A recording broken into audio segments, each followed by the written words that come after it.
Shalom, family. Welcome to today. This week's Torah portion, we're starting in Exodus, and we have Shemot. Shemot is Exodus 1:1 through 6:1, and Shemot means names, and the names that this is in reference to, we know from Exodus 1:1.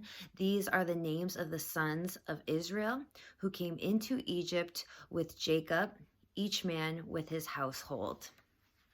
So some of the main events from this week's Torah portion include Jacob's family multiplying. The Israelites are wildly multiplying, and they are enslaved in Egypt. Then because of how they're multiplying, Pharaoh orders that the male babies, be killed. And so Moses is hidden in a basket. He's rescued and raised in Pharaoh's palace by Pharaoh's daughter. Then when he gets older, Moses kills an Egyptian and he flees to Midian. It's there that he gets married, and he begins working for his father-in-law. Then God calls him from the burning bush. God identifies himself as I am. He tells Moses to use his staff for signs and wonders, and Aaron, who is Moses's cousin, is going to be working with Moses as his spokesperson. We have Moses and Aaron's first encounter with Pharaoh, and after this encounter, there is tougher slavery against the Hebrews. They have to make their bricks without getting the straw provided. So there was a lot of interesting things that I could have gone into, but I decided to look at Exodus 4:10. It says, Moses said to the Lord, "Pardon your servant, Lord. I have never been eloquent, neither in the past nor since you have spoken to your servant. I am slow of speech and tongue."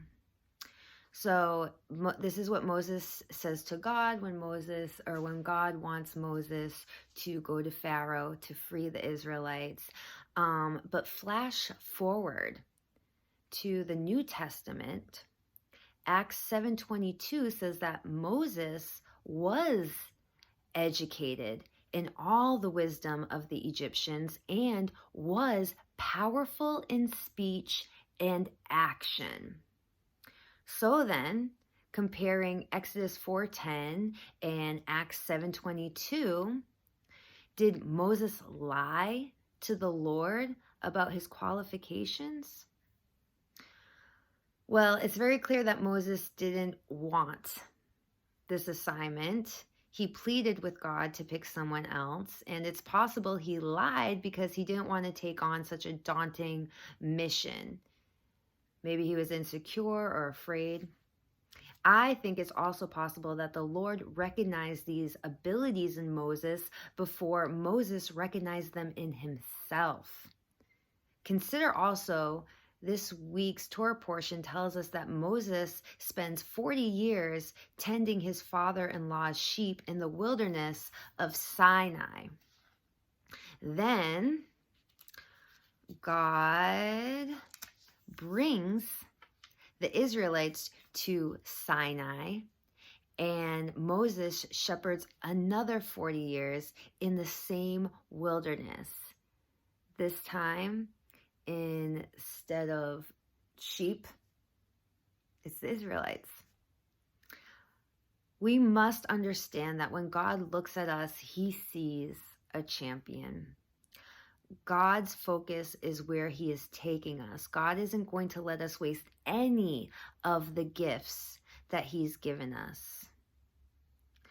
Our insecurities can blind us to how prepared we truly are for an intimidating assignment. Sometimes we don't know we possess a gift because we've never been in a situation where it's been exposed. I pray God leads us into greater faithfulness by calling us into the gifts He's given us, even if we don't know we possess them yet. I love you all.